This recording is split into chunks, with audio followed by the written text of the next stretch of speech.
가난이라는 글자가 대놓고 등장하는 몇 개의 궤 중에 하나예요. 돈과 별로 인연이 없다. 가난하고 근데 그거를 내가 편안하게 여길 수밖에 없고 몸을 삼가게 되는 일이 생기고 또 씀씀이를 절약할 수밖에 없는, 절제할 수밖에 없는 그런 인생이다 라는 거예요. 여전히 그럼에도 불구하고 도를 즐긴다, 도를 노래하며 즐긴다 라는 말이 등장을 하기 때문에 인생을 즐길 줄 아는 성향을 또 가지고 있는 그런 것이 불협자가 되겠습니다.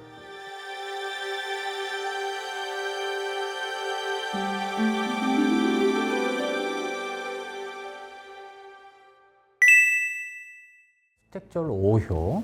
5효는 절제를 달게 여기니 길하고 가면 높임이 있다. 고통이 닥친 뒤에야 절제해야 했음을 깨닫는 게 아니라 즐거운 가운데 이제 절제해야 하는구나 라는 걸 깨닫는 거죠, 미리. 그래서 길하고 높여진다 이 얘기예요. 상전이 말하기를 절제를 달게 여겨 길하니 거처하는 자리가 가운데이다, 중도이다, 중앙이다 이거예요. 치우치지 않는다. 본문을 보죠. 이 효는 무릇 능히 편안함과 절제함으로 잘해서 쌍으로 소유하는 아름다운 그 점괘의 경우이다. 미리 절제한다 이거예요. 자, 협자를 봐보죠. 협자는 법도와 수를 짓고 덕과 행실을 의논한다. 추측함에 정확하지 않음이 없고 움직임에 되지 않음이 없다. 일과 공로가 마땅한 때에 나타나고 세워지며 이름과 칭찬이 오랜 세월에 밝게 빛나고 드리운다. 오랜 세월, 긴 세월, 총고에 밝게 빛나고 드리운다. 너무 멋있네요. 이름이 이제 세월이 지나면서까지 멀리까지 알려진다 이거예요. 법도와 수를 짓는다. 덕과 행실을 의논한다. 추측함에 정확하지 않음이 없다. 움직임에 되지 않음이 없다. 자, 이런 말들이 다 뭐냐면 절제함으로써 내가 뭔가를 하려고 하면 다 그게 맞다. 내 생각에 맞다. 자, 이런 거예요. 일과 공로가 마땅한 때에 맞춰서 나타나게 된다. 내가 뭔가 하려고 하면 알아서 그 때가 나타난다. 그렇게 해서 확 알려진다. 자, 이런 거예요.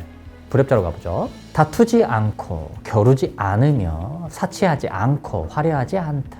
도를 노래하며 즐기고 가난에 편안하며 몸을 삼가고 씀씀이를 절약한다. 절제함으로써 길함을 얻는 궤의 불협자이기 때문에 다툼이 있지만 그렇지 않고 겨룸이 있지만 그렇지 않고 사치를 하지만 그렇지 않고 화려하지만 그렇지 않게 한다 이거예요. 자, 일단은 글자들이 사치, 화려 이런 글자들이 등장을 하기 때문에 사치하고 화려하게 해요. 그렇지만 그것을 그렇지 않게 한다, 그렇지 못하게 된다. 자, 이렇게도 읽을 수가 있어요. 도를 노래하며 즐기고 도를 즐긴다라는 것은 뭐예요? 자, 깨달음의 일단의 일을 겪은 다음에 나는 그래. 역시 내 생각이 맞았어. 사람들과 얽히지 말아야지. 어떤 환경에 들어가지 말아야지. 자, 이런 생각을 하게 된다. 가난에 편안하다. 가난이라는 글자가 대놓고 등장하는 몇 개의 궤 중에 하나예요. 택절은 절제라는 궤사이기 때문에 대놓고 빈곤하다 이런 말들이 이제 등장하는 궤입니다. 실제로 가난에 편안하다 이 말은 돈과 별로 인연이 없다. 자, 이런 걸 말하는 거예요. 자, 그래서 씀씀이를 절약하게 된다. 몸을 삼가게 된다. 몸을 삼간다는 것은 제가 말씀드렸지만 이렇게 어떤 인생에서 이게 필수적으로 일어나는 것들에 빗대어서 읽어보시면 좀 쉽다 그러죠. 몸을 삼간다는 건 혼인이나 결혼의 어떤 관계의 지속에 있어서 좀 어렵다라는 것도 되고 몸이 아프다라는 말도 돼요. 내 어떤 가까운 사람이나 또는 나 자신의 죽음과 같은 그런 치명적인 힘든 일이 생긴다라는 것도 돼요. 가난하고 근데 그거를 내가 편안하게 여길 수밖에 없고 몸을 삼가게 되는 일이 생기고 또 씀씀이를 절약할 수밖에 없는, 절제할 수밖에 없는 그런 인생이다 라는 거예요. 여전히 그럼에도 불구하고 도를 즐긴다, 도를 노래하며 즐긴다 라는 말이 등장을 하기 때문에 인생을 즐길 줄 아는 성향을 또 가지고 있는 그런 것이 불협자가 되겠습니다. 세운으로 가보죠.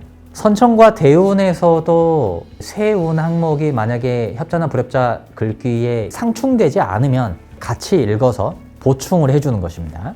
재직자라면 옮겨 뽑힘에 그 절이라는 글자와 중이라는 글자와 거라는 글자로 절제와 대중의 무리로 일어나고 거처하게 된다.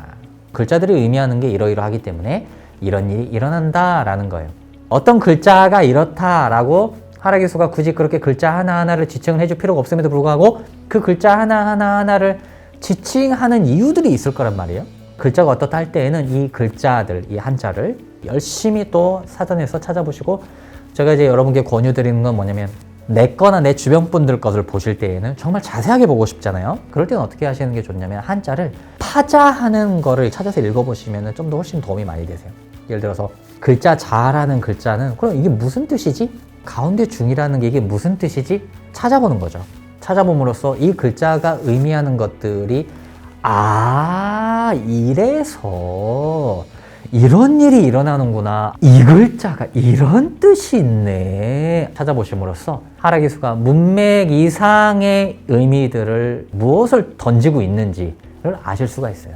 아직 재직하지 못한 사람은 위와 통하는 아름다움이 있다. 윗사람이 나를 끌어준다 이거죠. 자, 이것은 연애와 결혼에서도 역시 같이 이제 적용이 되는 것입니다. 재직하지 못했다라는 것은 어느 자리에 들어가지 못했다라는 것인데, 이것은 결혼 생활이나 혼인으로서 내가 아직 안정되지 못했다라는 의미로서도 우리가 읽을 수가 있어요. 그렇기 때문에 위와 통하는 아름다움이 있다. 하라기수에서 아름다움이라는 글자는 이제 뭐 여러 가지 있으면 아름다울 미는 유독 좋은 말이에요. 정말 풍성하게 좋다는 것을 함축하고 있는 글자예요. 또한 내가 만나는 사람의 외모가 아름답다. 남자라면 외모가 빼어나다. 자, 이런 것들도 암시를 하고 있는 거예요. 일반적으로는 계책과 희망은 뜻에 따른다. 내가 하고자 하는 것이 내 뜻에 따라 이루어진다. 자, 이거예요. 원문으로 가보죠. 자, 시입니다. 군주의 자리에 편안히 거하고 더욱 기특하니 동쪽 바다에서 서로 만남에 달이 반으로 이질러진다. 앞길에 만약 대단한 위험과 권세를 만나면 밤비가 붉은 잎을 떨어뜨려 사라지고 성기게 할 것이다. 좋은데 안 좋고 좋은데 안 좋고 이러네요. 기쁜 까치가 외로운 가지에서 떠들썩하니 어찌 얼음과 더불어 그름을 근심하는가. 기쁘다는 말은 하라기수에서 인연을 만난다, 결혼한다, 혼인한다, 좋은 일이 있다는 것을 암시한다 그랬어요. 기쁠희는 우리가 결혼식에 가면 옛날에 붙이는 글자 중에 하나잖아요. 까치는 좋은 소식이에요. 기쁜 까치가 외로운 가지예요. 좋은 소식이 외로운 가지에 있어요. 떠들썩해. 심지어 등화로 소식 전한 뒤 편안한 걸음으로 구름 사다리에 오른다. 구름이라는 것은 우리가 벼슬길을 뜻하기도 하는 것이죠. 편안하다는 것은 피해서 편하다는 의미도 되거든요. 지금 우리가 계속 하고 있는 게 절괴잖아요. 절제해야 된다. 자, 이 말을 지금 하는 거예요. 예를 들어서 사랑하는 사람과 결혼해서 깊은 생활을 하는데 아이의 어떤 교육 때문에 아빠가 기러기 아빠가 되게끔 그렇게 떨어져 지내게 된다. 자, 이런 식으로 역설적인 어떤 좋고 나쁨이 계속 반복되는, 사실 이게 절괴의 특징이기도 해요. 좋은데 절제해야 되니까. 네.